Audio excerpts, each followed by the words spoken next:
2024. Je suis assez contente puisque petit à petit, je n'ai plus qu'une année de retard sur mes book hauls puisqu'on est en octobre 2025. Pour ce book haul, on a pratiquement la moitié du book haul qui sont des livres en anglais des éditions Fairyhood.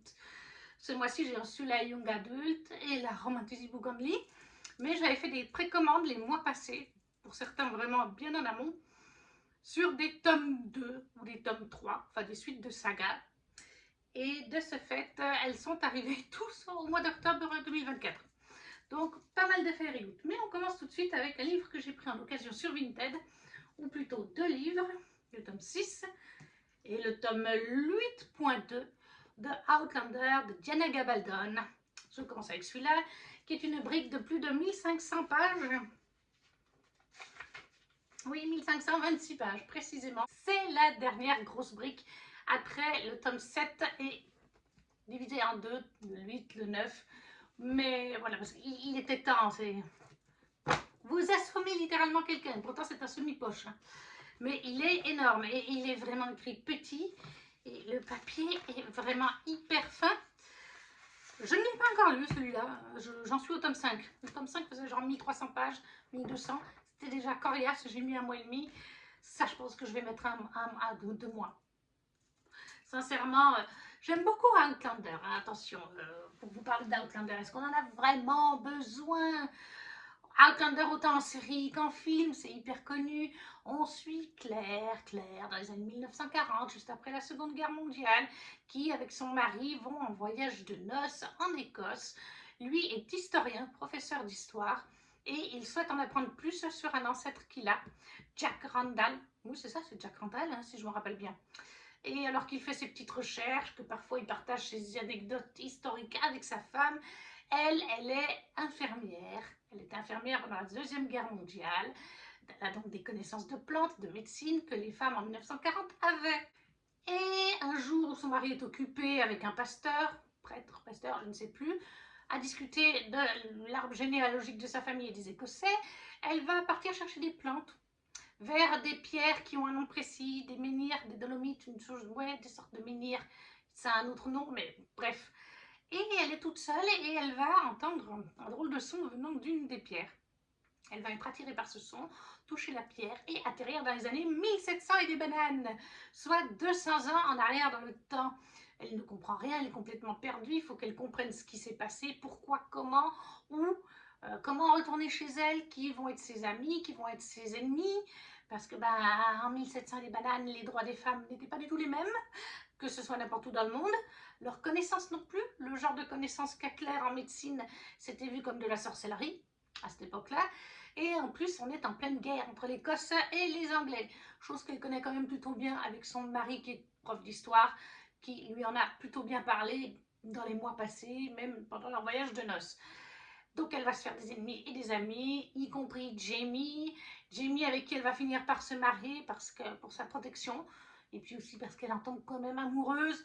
Et après, il va y avoir plein d'histoires de voyage dans le temps, d'enfants, de machin. Je n'irai pas plus loin, c'est une très grande saga. Je crois qu'en français, il doit y avoir... donc à partir du tome 7, c'est séparé en deux parties, et je crois qu'il y a jusqu'à 10 tomes, sachant que depuis le tome 7, c'est séparé en deux parties. Hein.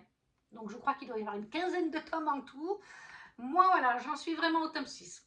J'ai pris ces deux-là pour moitié prix, occasion, mais je ne sais plus combien, sur Vinted. C'était un même vendeur, je crois, ou peut-être pas. Mais en tout cas, je les ai pris sur Vinted parce qu'il n'y a pas le truc de Gilbert Joseph. Et à cette époque-là, je prenais encore beaucoup sur Vinted. J'ai un petit peu du mal, en fait, à les trouver, ces tomes d'Outlander. Bon, moi, il me reste celui-là à lire. Mais ma mamie est à jour. Elle adore Outlander. Pourtant, tout ce qui est magie et tout ça, il ne faut normalement pas lui en parler. Mais elle adore Outlander. Autant la série que les bouquins. Vous pouvez lui en parler des heures durant. Alors, elle ne se rappellera pas forcément tous les noms de personnages. Voilà, 86 ans. Tout ce qui est nom de personnalité, de personnage, de célébrité, tout ça, c'est un peu plus dur. Mais l'histoire en elle-même, enfin voilà, quand on regarde la série, ou plutôt c'est le contraire, quand elle lit le livre, elle se repère vis-à-vis de la série. Parce que la série, on a terminé, on attend la dernière saison. Alors que là, elle est au top 7. Il lui faudrait le 7 points. Mais j'ai du mal à les trouver sur Vinted et même sur Gilbert Joseph. Voilà, j'aimerais bien pouvoir lui la continuer, c'est autant pour elle que pour moi d'ailleurs, mais en occasion, pas en neuf. Parce que quand on aura tout terminé, on a dit que c'était une trop grosse saga pour regarder en fait. Et puis c'est pas un coup de cœur. C'est une bonne saga, mais on préfère la série. Enfin, moi je préfère la série. Peut-être que mamie préfère les livres, mais moi, une brique comme ça, quand j'arrive au bout... le dernier Outlander, le 5, là, quand je l'ai fini, c'était fin d'hiver, je crois, début de printemps 2025. J'ai dit, vous me laissez tranquille avec Outlander, 8, 9, 10 mois au moins. Faut plus m'en parler des livres, parce que 1300 pages à peu près, faut le bouffer, quoi. Mais après, je les adore quand même. Mais voilà, j'ai du mal à les trouver. C'est logique, hein, c'est pareil avec les 7 sœurs de Lucinda Riley, qui n'est pas dans ce book haul, où je cherche le tome 7, la sœur disparue. Elle a disparu, la sœur, c'est le cas de le dire. Et j'ai du mal à le trouver sur Gilbert Joseph ou sur Vinted, parce que c'est des sagas longues. Et le plus souvent, ce qui se revend en occasion, ça va être les tomes 1, 2, voire des fois le 3. Parce que les gens ont testé la saga et n'ont pas apprécié. Après, sinon, c'est des lots. Mais moi, les Outlander, et ben déjà, les 3 premiers tomes, je les ai trouvés en boîte à livres. Donc, je ne vais pas racheter les 3 premiers tomes avec un lot où il y a tous les tomes, surtout que maintenant, ben, j'ai avancé jusqu'au 6. Donc, voilà, je vois pas l'intérêt. Et puis, ça coûte genre 120 francs, 120 euros, toute la saga. Non, en fait. Donc, j'ai un petit peu du mal à les trouver. Mais j'étais bien contente de trouver celui-là pour que mamie puisse avancer un peu. Et puis, ben, celui-là, au moins, il est en réserve. Outlander, les tomes 6 et le 8.2 chez J'ai lu édition de Diana Gabaldon. Ensuite, on va alterner à chaque fois un livre Périloute et livre français. Je me suis pris le tome 3 de Belladonna d'Adaline Grace qui est Wisteria. Donc l'édition Fairyloot qui est de toute beauté. Je vais vous le remontrer quand même parce que voilà, il faut être sympa avec vous. Mais vous pouvez voir les unboxings sur ma chaîne dans les Roland Blabla. J'ouvre à chaque fois depuis quelques temps maintenant deux Fairyloot et deux Romanticy Book Only que je vous montre. Alors celui-là n'avait pas de verso, c'est rare, ça n'arrive pas souvent. Dans ce tome 3, nous allons suivre d'autres personnages. Je ne peux pas vous dire un des personnages qu'on va suivre. C'est une jeune femme qu'on rencontre au long de la saga. Voilà, je n'irai pas plus. Et dans ce tome-là, on va rencontrer le personnage de... Enfin non, on va rencontrer dans le tome 2, Destin. Donc là, ça va être ces deux personnages autour duquel l'histoire gravite. Je ne sais pas si on va revoir Sigma, je ne sais plus parce qu'en plus je crois qu'on ne dit pas pareil en français et en anglais. Je ne sais plus si on va voir l'héroïne des deux premiers tomes et la mort, le vrai personnage, la faucheuse, la mort. Et physiquement, il existe. Ça, c'était vraiment leur histoire sur le tome 1 et 2, avec à chaque fois une enquête. Là, ce tome 3, on est avec Destin et un autre personnage qu'on a découvert au long de la saga. Mais pour vous résumer Belladonna, on est dans un univers assez, moi je trouve que c'est assez gothique quand même, hein, où on suit en fait à la base Signia, qui est une jeune femme qui malheureusement perd tous les gens autour d'elle, ses parents, ses grands-mères, ses machins, ses oncles, tout le monde meurt. Quand on l'adopte, un petit moment après, les personnes disparaissent. Et là, elle va chez un cousin ou un grand-oncle, quelque chose comme ça, éloigné. C'est un des derniers parents qui lui reste parce qu'elle n'est pas encore majeure. Et elle espère qu'il ne va rien arriver. Sauf que quand elle arrive, eh bien, elle découvre que la mère de famille est décédée il n'y a pas très longtemps. Et elle avait 2 enfants et un mari. Le mari se laisse dépérir. Les enfants font du mieux qu'ils peuvent. Mais la sœur commence à tomber malade et il semblerait qu'elle ait les mêmes symptômes que sa mère. Et très vite, notre héroïne qui voit la mort d'ailleurs, elle voit le personnage de mort quand il vient faucher les gens, tout ça autour d'elle. Et elle a aussi cette capacité avec les baies mortelles, elle peut avaler des baies et elle ne meurt pas. C'est lié à la mort aussi, bien sûr, au personnage. Et elle va se mettre à enquêter et il va l'aider parce qu'elle soupçonne très vite, elle voit les fantômes en plus.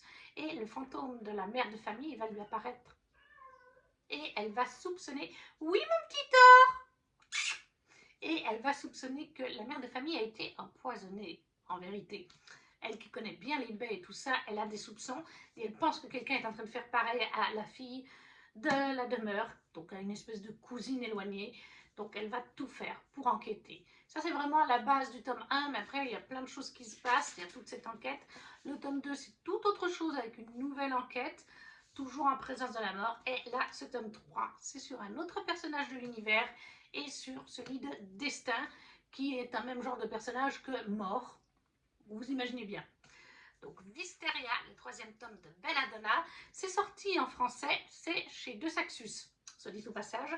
Il y a même un spin-off là qui va sortir. Je n'ai pas encore regardé et je crois d'ailleurs qu'il est déjà sorti en édition Fairyloot, en précommande. Il me semble qu'il a été annoncé ou qu'il est sorti, je ne sais pas. Non, je crois qu'il a été annoncé pour la précommande. Et ça m'énerve parce que j'aimerais bien le prendre, mais financièrement, je ne peux pas. Mais j'ai toute la collection en VO. Alors après, est-ce que je compte les garder des années? Peut-être pas. Parce que ces éditions Fairyloot sont sympas, mais très sombres.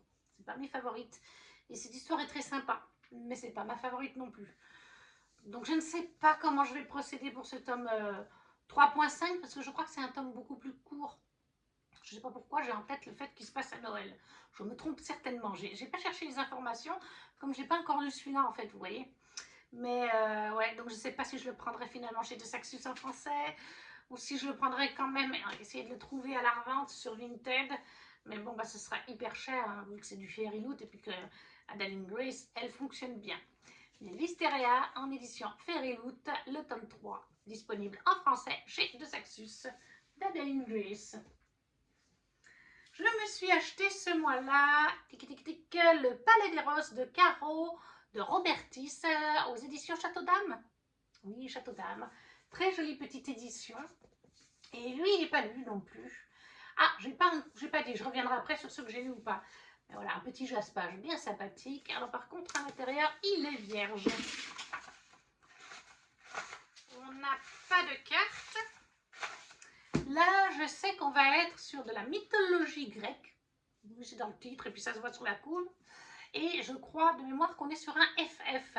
Donc un livre saphique, relation entre deux femmes. Une réécriture féministe, queer et spacey du célèbre mythe d'Eros et Psyché. Ouais, avec la phrase d'accroche, on l'a. La belle Psyché, victime de sa beauté, se retrouve convoitée par tous les hommes et comparée à la grande déesse Aphrodite. Jalouse, cette dernière envoie sa fille Eros la venger. Normalement, Eros c'est un homme, mais là-bas, on peut aussi de temps en temps avec la mythologie inverser les genres. Mais quand Eros, divinité du désir, voit Psyché pour la première fois, le charme opère. Elle conçoit dès lors un plan pour sauver Psyché et l'emmener secrètement dans un palais idyllique. C'est là, contre le terrible diktat de l'Olympe, qu'Eros et Psyché se retrouvent chaque nuit sous le couvert d'une obscurité impénétrable, et font toutes deux l'expérience d'une passion et d'un amour indicibles. Mais tous les matins, Eros s'envole avant que la lumière ne vienne briser le charme du palais qui les protège sans jamais révéler sa véritable identité. Voilà, le résumé est assez long, il y a quand même 12 livres à vous présenter, mais je pense qu'on a les bases. Mythologie grecque, réécriture en mythologie grecque avec Eros en femme, et un récit saphique. Donc moi je dis oui, bien sûr. Vous savez, si vous connaissez un peu ma chaîne, que j'aime faire des lectures LGBT. Donc le Palais d'Eros de Caro de Robertis aux éditions Château d'Âme. Et du coup, précision, celui-là n'est pas lu. Pour les deux Outlander, ils ne sont pas lus non plus. Et Wisteria n'était pas lu. Pour l'instant, ça commence pas bien. Tous les livres que je vous présente ne sont pas lus pour l'instant. Mais celui-là l'est. Sabataïr, qui est donc une braise sous la cendre, je confonds toujours avec d'autres sagas, donc une braise sous la cendre de Sabataïr, le tome 1 chez Big Bang, oui c'est bien cela, très jolie réédition, puisque une braise sous la cendre était sortie il y a quelques années chez une autre maison d'édition, mais il n'avait jamais traduit le tome 3, 4, il n'avait pas traduit, et c'est Big Bang Brajlon qui a racheté les droits de cette saga, et qui ont très rapidement publié tous les tomes. D'ailleurs, comme financièrement je suis un petit peu cric-crac, j'arrive pas à suivre et pour l'instant j'ai que les 2 premiers. Donc là on nous dit Laia est une esclave, Elias un soldat, aucun d'eux n'est libre. Car dans ce monde brutal rappelant la Rome antique, quiconque défie l'Empire risque l'exécution et la destruction de tout ce qui lui est cher. Laia le sait bien, car sa famille a déjà payé un lourd tribut. Mais le jour où son frère est arrêté pour trahison, elle n'a pas le choix. Elle doit passer un dangereux marché avec les rebelles. En échange de leur aide pour faire libérer son frère, elle accepte de risquer sa vie en infiltrant la plus grande académie militaire de l'Empire. C'est là qu'elle rencontre Elias, le meilleur soldat de l'académie, et qui, pourtant, ne rêve que d'une chose, se libérer de la tyrannie dans laquelle il a été enrôlé de force. Laia et lui vont bientôt réaliser que leurs destins s'entrecroisent et que leur choix pourrait bien influer sur l'avenir de l'Empire lui-même. Voilà. Donc une brèche sous la cendre de sa bataille. Chez Big Bang, lui, il est lu. Alléluia. Autre livre que j'avais précommandé qui était arrivé à cette date-là, The Mirror of Beast d'Alexander Bracken. C'est un tome 2 d'une duologie que j'ai lu aussi.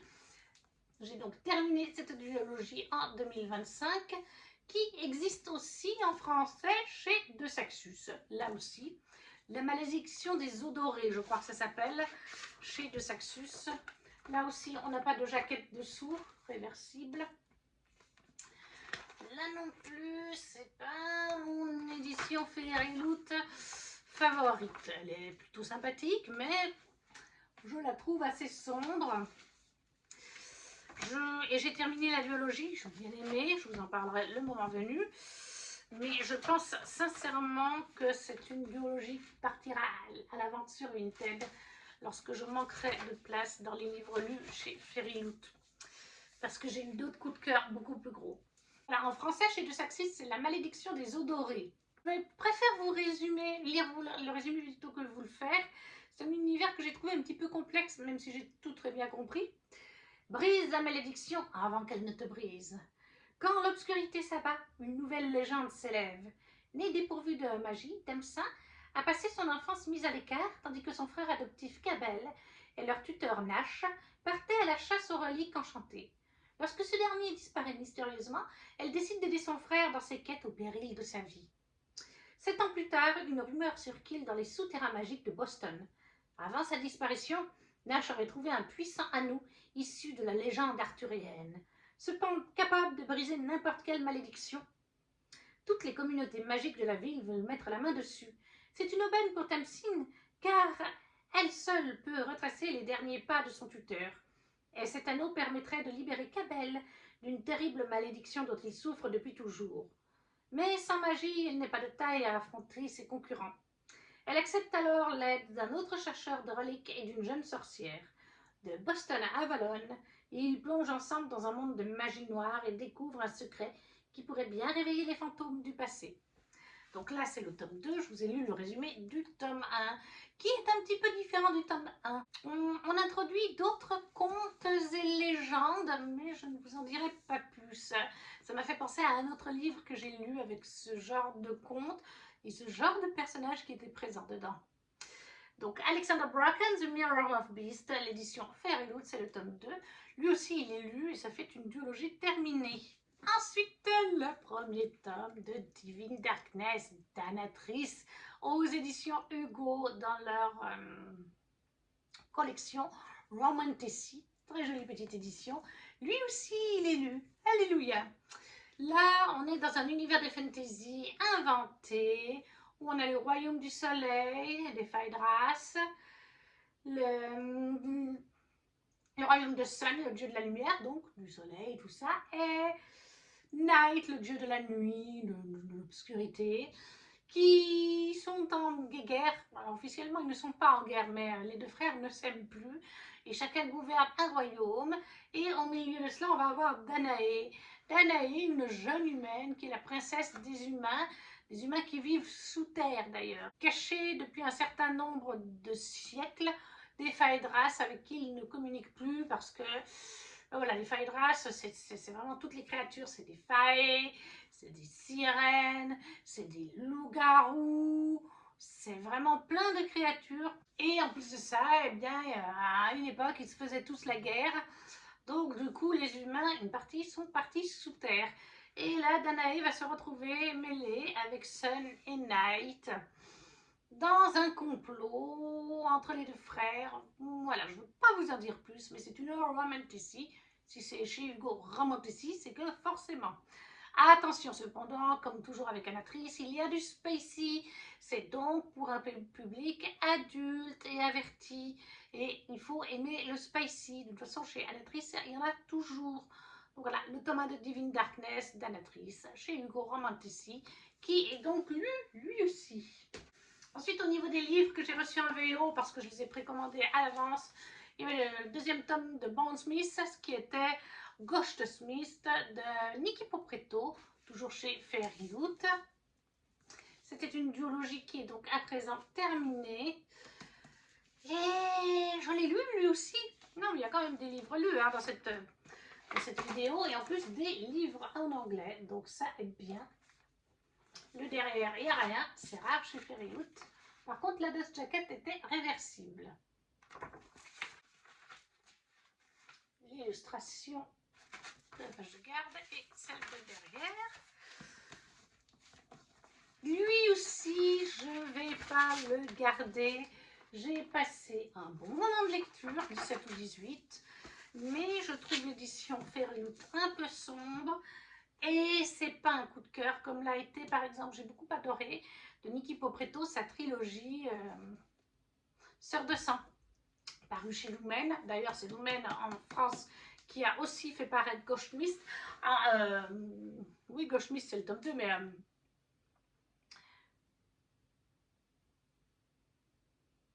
Bones Smith, oh, je sais plus le tome 1. Mais bref, The House of the Dead, de toute façon, ça s'appelle la duologie.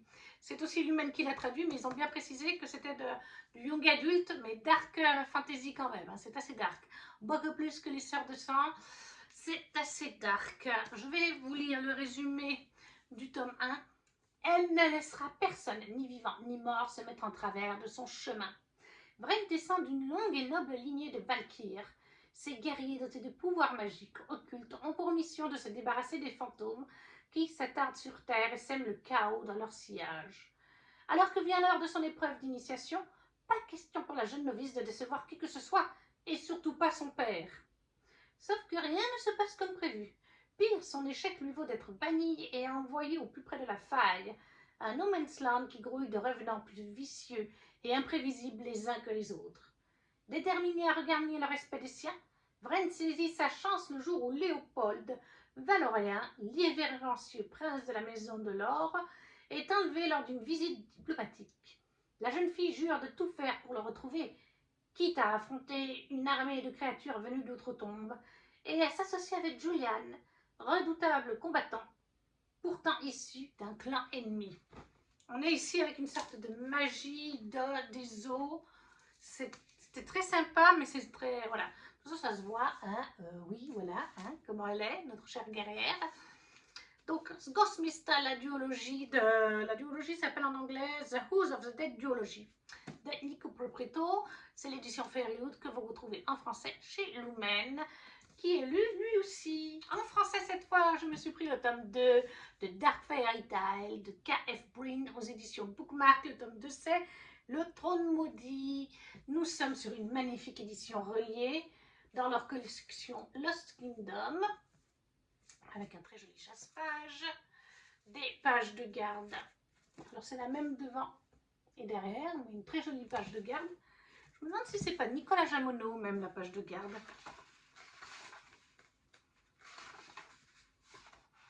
Page de garde, Nicolas Jamonot, voilà. Je commence à reconnaître la patte de Nicolas Jamonot. Hein. Voilà, les entêtes de chapitre se présentent comme ceci. Et vous avez quelques petites illustrations en noir et blanc, comme très souvent dans les éditions Lost Kingdom. Je vous en montre une qui spoil pas trop. Je crois qu'il y en a 4 ou 5 en général. Et alors là, on est dans une saga de plusieurs tomes. Je crois qu'il y en aura 4 pour la saga principale. Après, il y a un spin-off avec d'autres tomes sur d'autres contes, puisqu'on est sur une réécriture de La Belle et la Bête. Mais une réécriture ultra spicy, là aussi.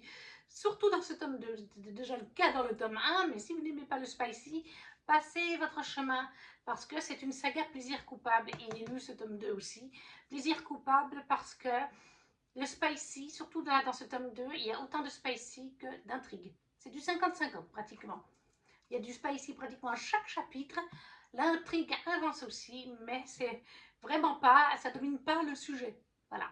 Entre le spicy et l'intrigue, c'est vraiment du 50-50. Donc c'est un plaisir coupable, c'est un coup de cœur plaisir coupable, mais on l'a lu à 3 avec Mandy et Ludivine, et on reconnaît bien toutes les 3 que même s'il y a de l'intrigue, le spicy prend beaucoup le pas sur tout le reste, même si les personnages sont intéressants et tout ça, hein, mais voilà, ça peut pas être la saga parfaite parce qu'elle est vraiment pas bien dosée, mais nous on adore. Donc réécriture de La Belle et la Bête, Spicy, où on suit en fait Nifen qui est notre bête ici présent, qui se transforme en créature draconique. Et on suit la jeune femme qui s'appelle Finlay. Finlay qui vit dans un village pas loin du château. Et dans ce récit, en fait, eh bien, il y a plusieurs malédictions dans les villages et partout ailleurs, mais pas au château. Les gens tombent malades et Finlay a trouvé une plante capable de ralentir les effets et peut-être à long terme de stopper cette maladie qui fait mourir les gens. Au château, eh bien, la nuit, c'est des partous, des orgies, tout ce que vous voulez avec le personnel du château et des démons qui contrôlent les pulsions, les envies, les phéromones du personnel, leur donnant pas le choix. Il n'y a que Nifen qui n'est pas touché par cette malédiction. Et plus personne dans le royaume ne peut se transformer, car dans ce royaume, les gens pouvaient se transformer. Ils avaient un alter ego animal avec lequel ils communiquaient vraiment, hein, qui avait sa propre personnalité. Il n'y a que Nifen qui peut encore le faire. Voilà. Notre héroïne, elle est née où elle était toute petite quand ça s'est passé, où elle n'était pas encore née, donc elle n'en a pas de souvenir. Mais voilà, des gens comme son père, eux, ont vécu avec leur bête il fut un temps, et ne peuvent plus communiquer, c'est une part d'eux-mêmes qui leur manque. Voilà, donc il y a plusieurs malédictions qui les englobent. Et en fait, eh bien, notre héroïne va aller chercher la fleur qui se trouve par hasardement dans les jardins du château et ses environs. Et un jour, Nifen va l'attraper, mais il va conclure un pacte avec elle. Il faut qu'elle vienne vivre au château. Voilà, une réécriture de La Belle et la Bête. Ça inspire fortement, mais très spacey. Et ça, c'est donc lu, ce tome 2. Le trône maudit de la quadrilogie. Il me semble que c'est une quadrilogie de Dark Fairy Tale de K.F. Breene, même si, comme je vous dis après, à partir du tome 5, c'est toujours Dark Fairy Tales, mais c'est d'autres contes de fées. Je crois que c'est le Petit Chaperon Rouge, le tome 5. Et je crois que Bookmark, parce que Mandy leur avait demandé, ils vont publier donc jusqu'au 4, je crois qu'il est sorti. Donc l'histoire principale se conclut au 4, mais on est toujours dans le même univers. Je pense qu'on est avec les royaumes voisins. Et Bookmark compte le sortir, mais alors je ne sais plus s'ils ont dit à Mandy qu'ils ne savent pas encore s'ils vont mettre ça. Enfin oui, ils diront que c'est Dark Fairy Tale, mais en tout cas, ils feront la distinction entre les deux. Même si c'est la même saga, ils feront une distinction. Voilà, Dark Fairy Tale, le tome 2 de K.F. Breene, chez Bookmark, l'édition reliée Lost Kingdom. Ensuite, nous avions la box Young Adulte du mois d'octobre 2024. Et c'était Hair de Sabataïr, magnifique édition collector, qui est très jolie. Alors, en bas, c'est pas très... Là, c'est très joli. Je vous les montre assez vite parce que techniquement, comme je vous dis, on les a déjà vus dans les hauls en blabla. Là, il y avait une dust jacket réversible, un dos. Lui, il est lu aussi. Donc, vous voyez, il y en a quand même qui sont lus. Pas tous, mais voilà, j'adore ces pages de garde. C'est une partie de mes favorites parues chez Fairy Loot.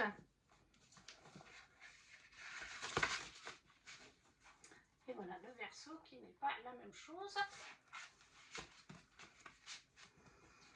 Et là, en fait, on est dans une saga, chose que je n'avais pas compris quand j'ai reçu l'édition Fairy Loot, et je trouve que ça n'a pas été écrit spécifiquement. J'avais bien regardé sur le roman. Voilà. On nous parle, oui, de son autre saga dont je vous ai parlé avant, le tome rouge, Une ombre dans la braise. Bon, je crois que c'est ça. Une braise dans la cendre, quand je vous dis que je confonds. Mais il ne me semble pas que c'est marqué. Là, non, c'est pas marqué. C'est en fait une suite d'une cendre dans la braise. C'est le tome 5, à quelque part, si on veut. Ça se passe une vingtaine d'années après les faits de celui-là. Et au moment où j'ai commencé celui-là, j'étais en train de lire en LC avec Ludivine le tome 2, en français. Et en fait, c'est pas tout à fait... Il faut attendre le chapitre 3 ou 4 pour comprendre qu'en fait, on est dans l'univers et qu'on est dans la suite. C'est en lisant les premières phrases, parce qu'il y a 3-4 points de vue différents. Et quand je lis le point de vue de ce personnage, je commence les premières phrases. Et là, je dis, mais attends, lui, il porte un nom de famille que je connais. et puis un prénom qui pourrait m'être familier même. Et après, bah, il parle de ses parents, de tout ça, et en fait, j'étais là, ah non, mais en fait, non, on est dans une suite. Et là, je vais chercher sur Google, et en effet, c'est une suite. Donc, de toute façon, je m'étais fait spoiler certains faits de la saga principale. Donc, j'ai dit tant pis. Et puis, j'avais déjà lu 3 chapitres ou 2, d'une douzaine de pages, quelque chose comme ça. Donc, j'avais clairement pas envie d'arrêter un livre une fois que j'ai commencé, surtout en anglais. Non, je vais pas l'arrêter. Mais voilà, du coup, je sais comment se finit la saga principale. Mais alors, c'est sympa finalement parce que, bah, en fait, on se dit comment on va arriver à ça. Là, je sais des choses qui se passent du coup, et à la fin du tome 2 surtout, enfin il y a des choses qui se passaient tout au long du tome 2, j'étais là, mais non, mais comment ça se fait alors qu'après il arrive ça dans le tome de la nouvelle saga et tout ça, et puis à la fin même, j'étais là, mais comment, pourquoi, et d'autres choses qu'on ne sait pas encore, qu'on n'a pas découvert encore dans le tome 2. Donc vraiment, je me mords la langue pour pas faire la connerie de dire à Ludivine, parce que c'est dans celui-là que j'ai découvert ça. Mais du coup, bah oui, je pense et tout, je me suis fait spoiler certains trucs et je me dis, ah, mais oui, là on avait des indices. Là, elle nous avait laissé des indices, l'autrice. Mais je les aurais pas vus, hein, je les avais pas vus, ni en lisant le tome 1, ni en lisant le tome 2. Donc là, je vais peut-être juste vous lire les 2-3 premières phrases, parce que le résumé est assez long, donc forcément, ah, celui-là va sortir. Je crois qu'il n'est pas encore sorti, mais très prochainement chez Big Bang, justement. Voilà, ils ont acheté, je pense, les droits pour faire la nouvelle saga et racheté les droits de la première pour republier en entier la première saga de 4 tomes afin de se lancer dans la suite. Là, on nous dit une orpheline, une paria, un prince et un assassin capable de mettre un empire à genoux. Voilà, et je ne vous en dirai pas plus, comme c'est le tome 5 à quelque part de la saga d'une cendre dans la braise, d'une braise dans la cendre. Le titre ne veut vraiment pas en VF. Voilà, de Sabataïr, magnifique édition de chez Fairyloot qui est lue aussi. Et on termine en français avec une grosse brique qui n'est pas encore lue. Qui est le livre d'Azraël de Amber Venicol chez Bookmark les éditions. Lost Kingdom, la collection Lost Kingdom, très beau collector. Mais il me semble que c'est une saga. Oui, Gods of Monsters, le nom de la saga. Ils ont laissé en VO. Et là, nous avons une très belle illustration de page de garde. Là, nous avons une carte. C'est aussi très sympathique quand on a une carte. Nous avons bien sûr des illustrations dans le roman, si je vous en trouve une. C'est une grosse pavasse. Voilà. Mais je ne l'ai pas commencé, non pas qu'il ne me fasse pas envie, mais je voulais le garder pour l'automne. Puis finalement, cet automne, il y a plein de choses que je veux lire, donc j'arriverai pas à tout lire. Et alors, il y a des illustrations. Bookmark, faites-moi ça à chaque fois. Des illustrations couleurs. J'adore ça. Et en fait, j'essaye aussi de terminer des sagas ou d'avancer. C'est pour ça que pour l'instant, je le laisse au chaud. Le tome 2 est sorti. Je crois qu'il y aura un tome 3. Donc, mais il est sorti il n'y a pas très longtemps, je crois, le tome 2. Donc vraiment, pour l'instant, je ne l'ai pas commencé. Quand deux destructeurs de monde se rencontrent, 1000 ans plus tôt, dans les déserts d'Eoria, Diana a donné sa vie pour sauver sa sœur mourante. Elle en appelait à l'aide de quiconque voudrait bien l'écouter, sans se douter que la réponse viendrait d'un monstre qu'elle n'aurait pu imaginer, même dans ses pires cauchemars. Désormais, elle est prête à faire tout ce qu'il lui demande, Caden, y compris mettre la main sur une ancienne relique des plus dangereuses. Un roi que l'on croyait mort est disparu des mémoires. Dans l'ancien monde, il se nommait Samkiel. Dans le nouveau, il s'agit de Liam. Il est le destructeur des mondes, un mythe aux yeux de ses ennemis, mais un sauveur ainsi qu'un roi pour ceux qui lui ont juré loyauté. Après la guerre des dieux, il a rejeté sa couronne et ses responsabilités, jusqu'au jour où il se retrouve à nouveau dans le collimateur d'un ennemi qu'il pensait emprisonné depuis une éternité. Des ennemis vieux comme le monde se voyaient forcés de mettre leurs différences de côté et collaborer dans l'espoir de sauver leur monde respectif, et bien plus encore. Il me fait encore une fois très envie, mais voilà, comme je vous dis, je crois que je suis actuellement à 200 sagas, ou pas loin. Alors j'en ai terminé 14 cette année, ce qui est bien, et j'en ai avancé pas mal. Mais c'est vrai que ça ne m'empêche pas d'en commencer certaines qui vont vraiment me faire trop envie. Mais d'autres fois, j'essaye de me retenir. En plus, c'est un gros pavé. Hein. Il fait 782 pages. Donc, il n'est pas petit. Et puis, oui, je préfère attendre. Mais il me fait très envie. En plus, la couverture. Est-ce que vous avez capté qui a fait la couverture? Nicolas Jamonot. C'est une patte qu'on ne peut que reconnaître. Celle de Nicolas Jamonot. Donc voilà, Gods of Monster, le tome 1, pas encore lu, de Amber Nicole, chez Bookmark, dans leurs éditions Lost Kingdom. On termine avec le dernier Fairy Loot qui était la Romanticy Book Only. Et c'était The Coven, c'est le tome 1 de Coven of Bones, Harper L. Woods, l'autrice, chez Fairy Loot, bien entendu. Et je dois dire que c'est assez sombre. C'est le genre de lecture à faire au mois d'octobre ou novembre. Alors, je ne l'ai pas mis pour cette année. Cette année, j'ai mis un autre Fairy Loot qui fait tout à fait automnal, que je suis en train de lire actuellement. Immortal Consequence, qui est sorti d'ailleurs en français. Je ne sais plus chez qui il est sorti, mais il est sorti il n'y a pas très longtemps. Et l'édition Fairy Loot fait clairement très halloweenesque. Donc je me suis mis ça.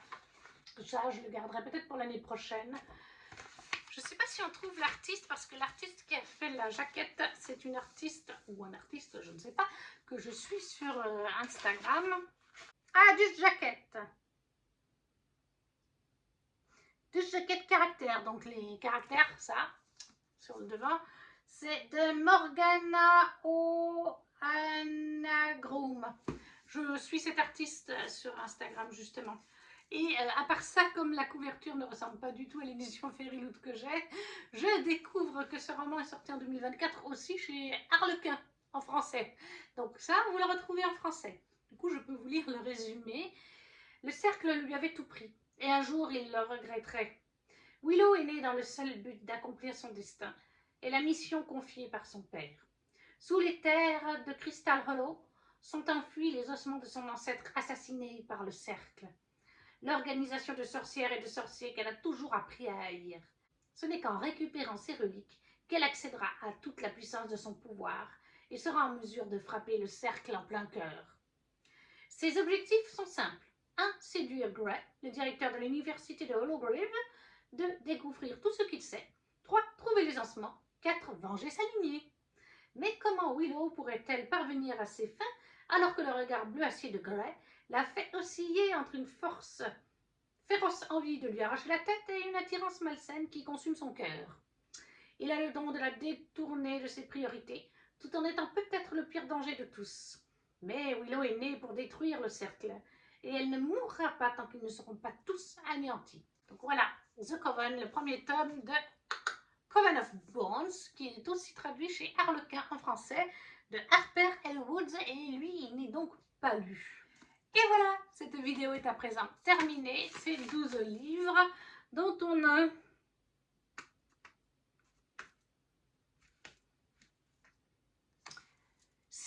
de lus, soit la moitié de, de ce book haul. N'hésitez pas à me dire en commentaire si vous avez lu certains de ces livres, s'ils vous font envie, si vous ne savez pas quoi faire. Vous connaissez la chanson, le petit pouce, le petit emoji, ça soutient la chaîne. À vous abonner si ce n'est pas déjà fait, à partager la vidéo si le cœur vous en dit. Et nous, on se retrouve très vite pour une prochaine vidéo. Ciao, ciao!